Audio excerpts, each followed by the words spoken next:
어떤 주인이 종에게 밭에 나가서 보리를 심으라고 했습니다. 그런데 종이 밭에 나가서 보리 대신에 주인이 싫어하는 귀리를 심었습니다. 추수 때가 되어서 주인이 밭에 나가보니 심으라고 하는 보리는 심지 않고 귀리만 잔뜩 심어 놓은 것을 보게 되었습니다. 주인이 화가 나서 종을 불러서 내가 보리를 심으라고 했지 언제 귀리를 심으라고 했느냐, 이 귀리들을 어떻게 할 것이냐 야단을 줬습니다. 그러자 종이 말하기를, 주인님, 나는 귀리를 심어도 보리가 나올 줄로 알고 보리를 심었습니다. 이런 대답을 했습니다. 이 말을 들은 주인이 더 화를 내면서 무슨 바보 같은 소리를 하고 있느냐, 너는 귀리를 심고 보리를 거둔 사람이 있다고 하는 말을 들어본 적이나 있느냐고 했습니다. 그러자 종이 대답했습니다. 주인님은 쉬지 않고 세상밭에 악의 씨를 뿌리면서 부활의 날에는 천국의 열매를 거두려고 하지 않습니까? 그래서 저도 귀리를 심고 보리를 거두어 보려고 한번 심어 보았습니다. 이런 대답을 했습니다. 그러자 주인이 종의 말을 듣고 유구무원이 되었습니다. 여러분, 흙은 정직합니다. 무엇을 심든지 심은 대로 거두게 합니다. 땀을 흘린 만큼 거두게 합니다.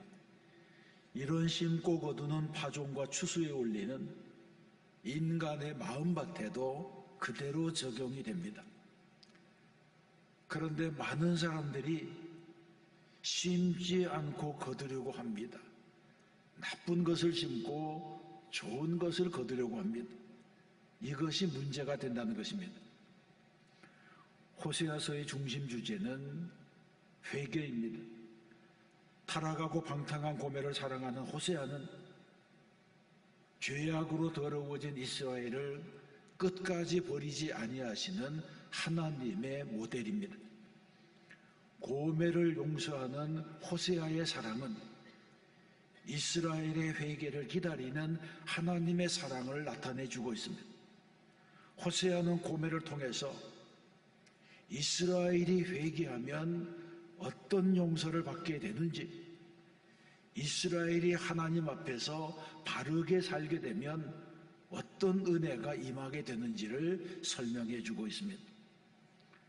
그러면 호세아는 어떻게 이스라엘의 회개를 촉구하고 있습니까? 먼저 호세아는 이스라엘에게 공의의 씨앗을 심으라고 했습니다.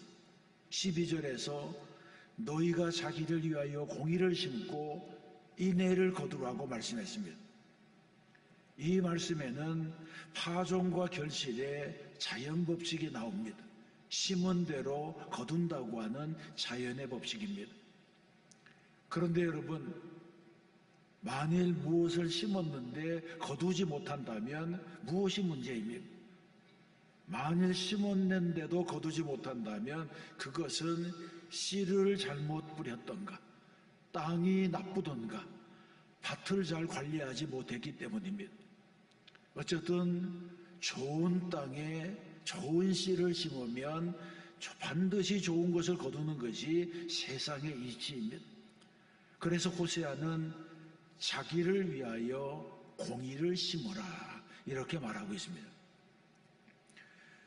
우리는 이 말씀의 뜻을 깊이 생각해 보아야 됩니다. 성경은 우리가 공의를 행하여야 할 이유가 자신 때문이라고 말씀합니다. 자신을 위하여 공의를 심으라는 것입니다. 이 말씀의 뜻은 이렇습니다. 하나님은 본래 의로우신 분입니다. 하나님은 우리가 공의를 심어서 더 의로우시는 분이 아닙니다. 다시 말해서 우리가 하나님을 위해서 의로운 일을 하는 것이 아니라는 것입니다. 사실 인간은 하나님을 위해서 할 수 있는 일이 없습니다. 결국 우리가 하나님을 위하여 일한다는 것도 자신을 위한 일이고, 우리가 의롭게 행하는 것도 자신을 위한 일입니다. 공의를 행하는 것은 우리가 마땅히 해야 될 의무와 책임입니다. 그래서 욥기 22장에 보게 되면 내가 의로운들 전능자에게 무슨 기쁨이 있겠으며 내 행위가 온전한들 그에게 무슨 이익이 되겠느냐 이렇게 말씀합니다. 우리의 선행, 우리의 의로움은 하나님을 위한 것이 아닙니다. 우리가 의롭게 살고 우리가 선행을 한다고 하나님이 더 깨끗해지시고 의로워지시는 것이 아닙니다. 그러므로 12절에 보게 되면 너희가 자기를 위하여 공의를 심고 인애를 거두라 이렇게 말씀합니다. 이 말씀은 우리가 공의를 심는 일이 내 자신에게 좋은 것을 가져다 주기 때문에 그렇게 하라는 것입니다. 그렇게 하면 우리가 인애를 거두고 긍휼을 거두게 된다는 것입니다. 고린도전서 9장에서도 이것이 곧 적게 심는 자는 적게 거두고 많이 심는 자는 많이 거둔다 하는 말이로다 이렇게 하시면서 이것이야말로 파종의 법칙이고 추수의 법칙이라고 말씀하고 있습니다. 그런데 성경에서 이런 파종의 법칙, 추수의 법칙을 말한다고 해서 농사 짓는 것에 대해서 말씀하고 있는 것이 아닙니다. 이것은 우리의 영적인 생활에 대해서 말씀하고 있는 것입니다. 하나님께 인색한 자들에게는 하나님이 주시는 복이 적다는 것입니다. 하나님 앞에서 부지런히 공의를 심으면 하나님이 주시는 긍휼의 복을 받게 됩니다. 하나님께서는 작은 자 하나에게 냉수 한 그릇을 준 것까지도 잊지 아니하시는 분입니다. 그러므로 성도는 하나님 앞에서 헌신과 봉사, 헌금과 구제 생활에 인색해서는 안 됩니다. 심지 않으면 거둘 것이 없습니다. 땅에 보물을 쌓으면 하나님 앞에서는 찾을 것이 없습니다. 우리는 이 사실을 기억해야 되는 것입니다. 호세아는 이스라엘에게 두 번째로 묵은 땅을 갈아엎으라고 합니다. 본문에 보게 되면 너희 묵은 땅을 기경하라고 했습니다. 그렇습니다. 공의를 심고 긍휼을 거두려면 먼저 밭을 갈아야 됩니다. 농부가 씨를 뿌릴 때에도 먼저 밭을 갈아서 땅을 부드럽게 한 후에 씨를 뿌리는 것과 마찬가지입니다. 그러면 여기에서 말하는 묵은 땅이라고 하는 것은 무엇입니까? 묵은 땅이라고 하는 것은 인간의 완악하고 교만하고 패역한 심령을 말합니다. 하나님의 공의가 심어질 수 없을 만큼 굳어진 마음, 완고한 마음입니다. 이런 화인맞은 양심은 뒤집고 갈아엎어야지 씨를 뿌릴 만한 땅이 된다고 말씀하고 있습니다. 예레미야서 4장에서도 여호와께서 유다와 예루살렘 사람에게 이와 같이 이르노라. 너희 묵은 땅을 갈고 가지던 물에 파종하지 말라고 했습니다. 또 마태복음 13장에서는 예수님께서 씨 뿌리는 비유를 우리에게 주시면서 이 세상의 밭에도 길가와 같은 밭이 있고 돌짝밭이 있고 가시떨기밭이 있고 옥토가 있다고 말씀했습니다. 그러면 길가의 밭은 무엇입니까? 먼저 길가에 씨를 뿌리면 새들이 와서 먹어버렸다고 했습니다. 길가에 뿌려진 씨앗은 뿌리를 내리지 못합니다. 마치 예배를 통해 설교를 통해 은혜를 받았더라도 받은 은혜를 잘 간직하지 못해서 시험에 빠지는 사람과 같습니다. 마음이 굳어서 듣기는 들어도 말씀이 자기의 것이 되지 못합니다. 새들이 와서 먹어버렸다고 하는 것은 사탄 마귀에게 좋은 것을 다 빼앗겼다고 하는 것을 말해주고 있습니다. 두 번째 밭은 돌밭입니다. 돌밭은 흙이 얇은 땅입니다. 씨가 뿌려지고 싹이 나왔지만 뜨거운 햇볕에 타버렸습니다. 뿌리를 내지 못해서 씨앗 자체가 죽은 것입니다. 이것을 요즘 표현으로 한다면 좋은 집회에 참석해서 은혜 받고 눈물도 많이 흘렸지만 뿌리가 없습니다. 말씀의 씨앗은 뿌려졌지만 그것이 내 것이 되지 못합니다. 작은 시험만 와도 받은 은혜가 바싹 말라버립니다. 뿌리를 내리지 못하는 신앙은 자라지 못합니다. 세 번째, 가시떨기 밭은 세상 염려가 가득한 밭입니다. 엉겅퀴와 가시나무 같은 악한 기운이 씨가 자라나는 것을 방해합니다. 그러므로 우리는 신앙생활 하는 동안에 내 주변에 누가 있느냐가 중요합니다. 경건보다는 본능이 더 강하고 좋은 친구보다는 나쁜 친구가 더 많은 영향을 주고 흰 것이 검은 것에 더 많이 물드는 것과 같은 이치입니다. 아무리 은혜를 받았다 하더라도 내 주변에 가시나무와 엉겅퀴 같은 인생들이 진을 치고 있으면 씨가 자라지 못합니다. 내 주변에 불평하고 원망하고 남을 비난하고 다투고 믿음 없는 엉겅퀴 같은 인생들이 있으면 내 믿음이 자라는 것을 방해하는 것입니다. 그래서 우리에게는 좋은 땅이 필요합니다. 묵은 땅을 갈아엎어서 내가 좋은 땅이 되고 좋은 밭이 되어야 하는 것입니다.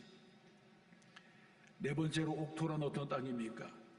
옥토는 부드러운 땅, 기름진 땅, 잡초가 없는 땅, 잘 갈아엎은 땅, 수분이 적당한 땅입니다.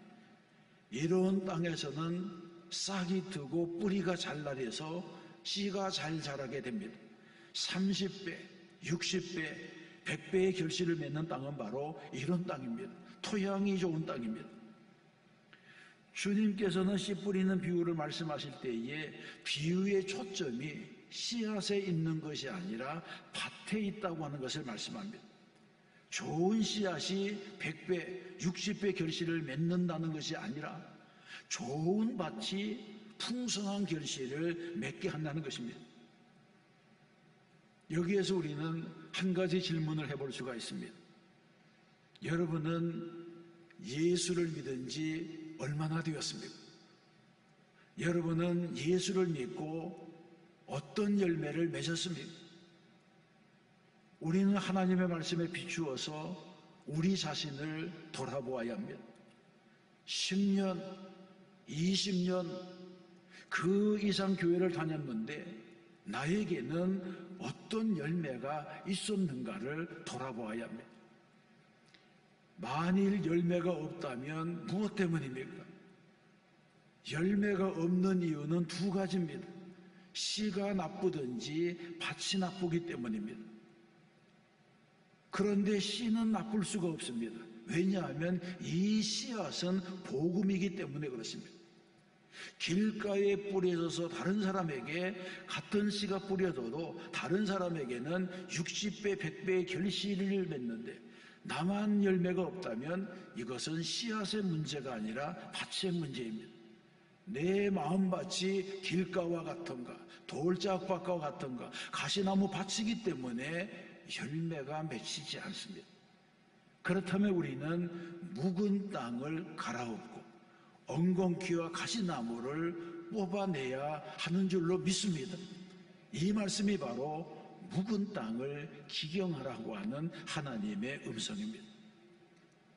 세 번째는 은혜의 단비를 기다려야 합니다.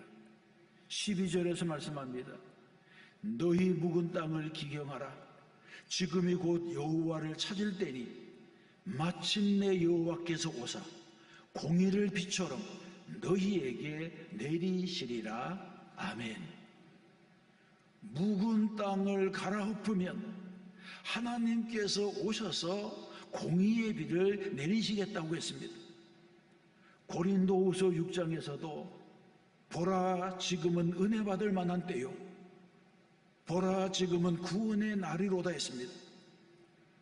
언제 밭을 갈아야 됩니까? 지금 갈아야 합니다. 깨달아지는 순간 갈아야 됩니다. 오늘 할 일을 내일로 미루어서는 안 됩니다. 이렇게 묵은 땅을 갈아엎으면 어떻게 됩니까? 12절 하반절이 그 결과입니다. 마침내 여호와께서 오사 공의를 비처럼 너희에게 내리시리라. 아멘. 여러분, 이 말씀에서 마침내라는 단어 속에 포함된 의미가 있습니다. 하나님께서는 우리에게 은혜의 비를 내리시려고 준비하고 계시다가 마침내 우리가 묵은 땅을 갈아엎으면 그때 단비를 내려주신다는 것입니다. 묵은 땅을 갈아엎었다고 하는 것은 회개를 의미합니다. 우리가 죄에서 돌이켜 회개하면, 우리의 심령이 부드러워지면 결정적인 순간에 하나님의 역사가 일어납니다. 은혜가 비처럼 쏟아지는 것입니다. 이처럼 묵은 땅을 갈아엎는 일, 우리의 마음밭을 부드럽게 하는 일이 너무나 중요합니다. 묵은 땅을 기경하게 되면 하나님께서 은혜의 단비를 내려주시는 줄로 믿습니다. 하나님이 부어주시는 은혜의 비, 이것이 우리에게 소망이 됩니다. 그러면 여기에서 말씀하는 비라고 하는 것은 무엇입니까? 성경에서는 비에 대해서 여러 가지로 말씀합니다. 먼저 하나님의 말씀을 비라고 했습니다. 이사야 55장 10절과 11절의 말씀입니다. 함께 읽어보겠습니다. 이는 비와 눈이 하늘로부터 내려서 그리로 되돌아가지 아니하고 땅을 적셔서 소출이 나게 하며 싹이 나게 하여 파종하는 자에게는 종자를 주며 먹는 자에게는 양식을 준 것 같이 내 입에서 나가는 말도 이와 같이 헛되이 내게로 되돌아오지 아니하고 나의 기뻐하는 뜻을 이루며 내가 보낸 일에 형통함이니라. 아멘. 여러분, 이 말씀처럼 하나님의 말씀은 비와 같습니다. 하나님의 말씀은 인생들에게 내리는 단비입니다. 또 성경에서는 영적인 축복을 비라고 했습니다. 시편 72편 6절입니다. 하나님의 축복이 뱀풀 위에 내리는 비같이 땅을 적시는 소낙비같이 내리리니, 이렇게 말씀합니다. 하나님이 내리시는 영적인 축복을 비에 비유한 것입니다. 마른 땅에 내리는 단비가 마치 영적으로 갈급한 심령에게 내리는 축복과도 같습니다. 또 성경에서는 비가 심판을 상징하기도 합니다. 마태복음 7장에 보게 되면 비가 내리고 창수가 나고 바람이 불어 그 집에 부딪힘에 무너져 그 무너짐이 심함이라고 했습니다. 또 노아의 홍수도 하나님의 대표적인 심판의 행위였습니다. 같은 비가 축복이 되기도 하고 심판이 되기도 합니다. 그 비가 누구에게 내리냐가 중요합니다. 비가 하나님의 때에 하나님이 사랑하는 자들에게 내리면 그 비가 은혜가 되고 그 비가 축복이 되는 줄로 믿습니다. 하나님께서는 우리에게 묵은 땅을 기경하여 하나님이 주시는 복을 받으라고 말씀합니다. 우리의 마음밭이 부드러운 옥토가 되게 해서 말씀의 은혜도 받고 영적인 축복도 받고 무엇보다도 하나님께서 주시는 비가 은혜의 단비가 되게 하라고 말씀합니다. 우리가 하나님 앞에서 철저히 준비가 되면 하나님이 주신 비가 단비가 되고 축복이 되고 은혜가 될 줄로 믿습니다. 13절 말씀에서는 옥토가 되지 못한 자들에 대해서 말씀합니다. 너희는 악을 바꿔라 죄를 거두고 거짓 열매를 먹었나니 이는 내가 내 길과 내 용사의 많음을 의뢰하였음이라. 아멘. 이 한 절의 말씀에 보게 되면 갈고 거두고 먹고라고 하는 세 가지 동사가 나옵니다. 그런데 같은 동사이지만 어떻게 사용하느냐에 따라서 그 결과가 전혀 달라집니다. 예를 들면 심령의 밭을 갈고 의의 씨를 뿌리면 거기에서 의의 열매를 거두고 그것을 배부르게 먹으면 은혜 아래 살게 됩니다. 그러나 만일 악으로 밭을 갈고 악의 씨를 뿌리면 죄를 거두고 심판을 당하고 멸망한다는 것입니다. 그래서 야고보서 1장에서는 욕심이 잉태한 즉 죄를 낳고 죄가 장성한 즉 사망을 낳느니라고 말씀했습니다. 심은 대로 거둔다고 하는 진리입니다. 호세아는 하나님을 떠나서 범죄하는 원인을 이렇게 진단합니다. 그들이 자신들의 힘으로 씨를 뿌리고 열매를 거두어서 스스로 먹는다고 생각했다는 것입니다. 이것을 성경에서는 너희는 악을 바꿔라 죄를 거두고 거짓 열매를 먹었나니라고 진단했습니다. 씨를 뿌려서 열매를 거두어 먹었지만 그것은 하나님이 주시는 열매가 아니라 거짓 열매입니다. 하나님의 사람은 하나님이 주시는 것을 먹어야 되는데 사탄이 주는 것을 먹었습니다. 우상에게 의지해서 먹었습니다. 이것이 잘못된 것입니다.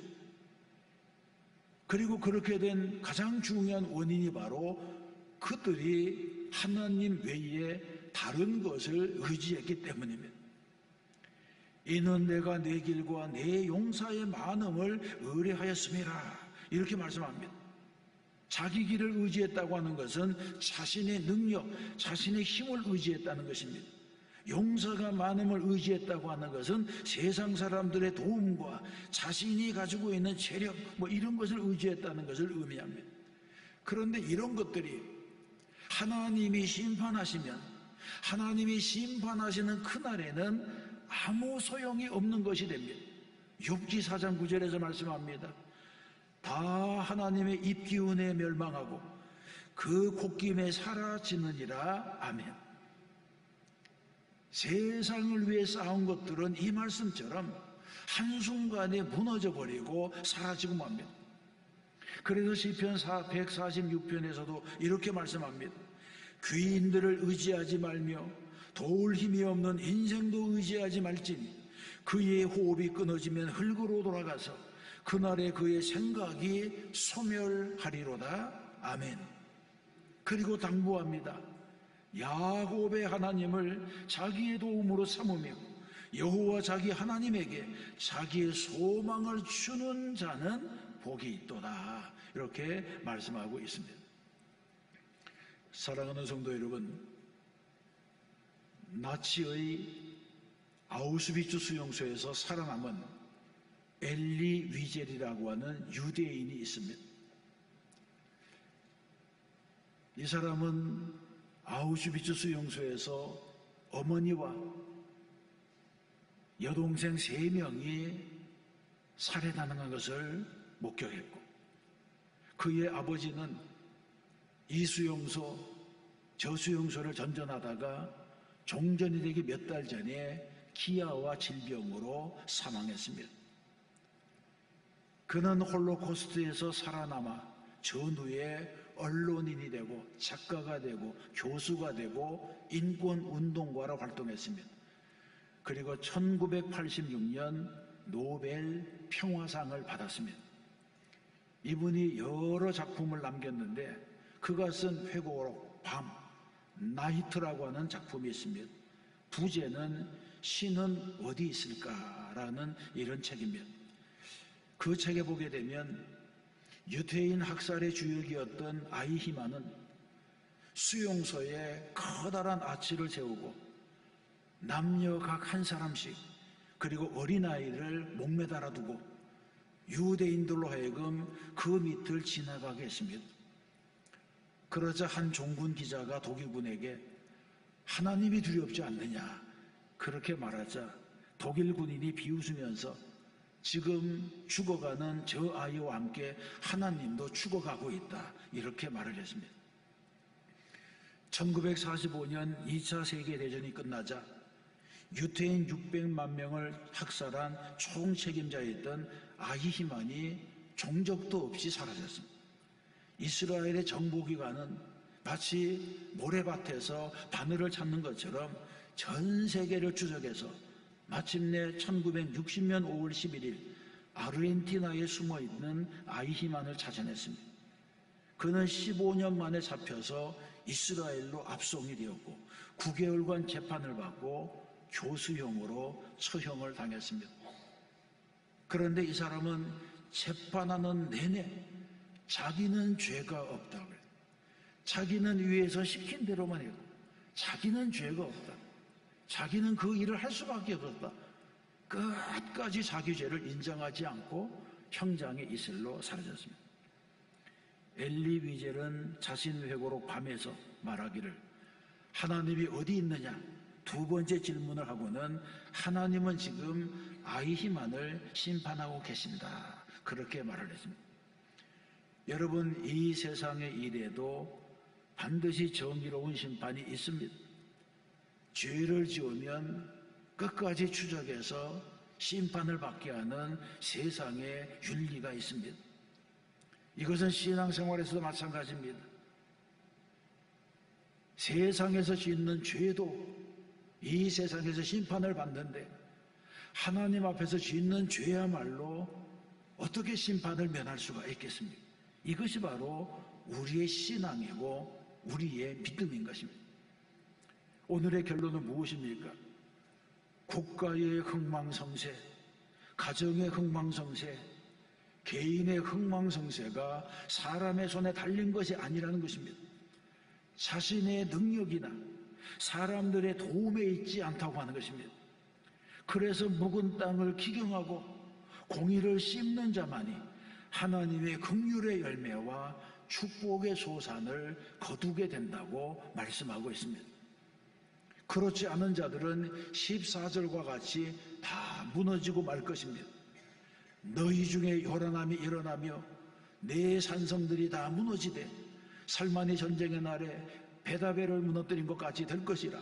그때의 어머니와 자식이 함께 부서졌도다. 아멘. 하나님을 찾지 않는 나라, 회개하지 아니하는 나라, 하나님을 두려워하지 않는 나라는 내란이 일어나고 요새가 무너지고 어미와 자식이 함께 던져져서 죽임을 당하는 비극이 일어난다고 하는 것입니다. 우리 모두는 묵은 땅을 기경하는 지혜로운 성도가 되어야 할 줄로 믿습니다. 묵은 땅을 갈아엎으며 진정한 회개에 이르고 내 마음에 심겨진 엉겅퀴와 가시나무, 원수가 뿌려놓은 가라지를 다 뽑아내는 지혜로운 사람이 되어야 합니다.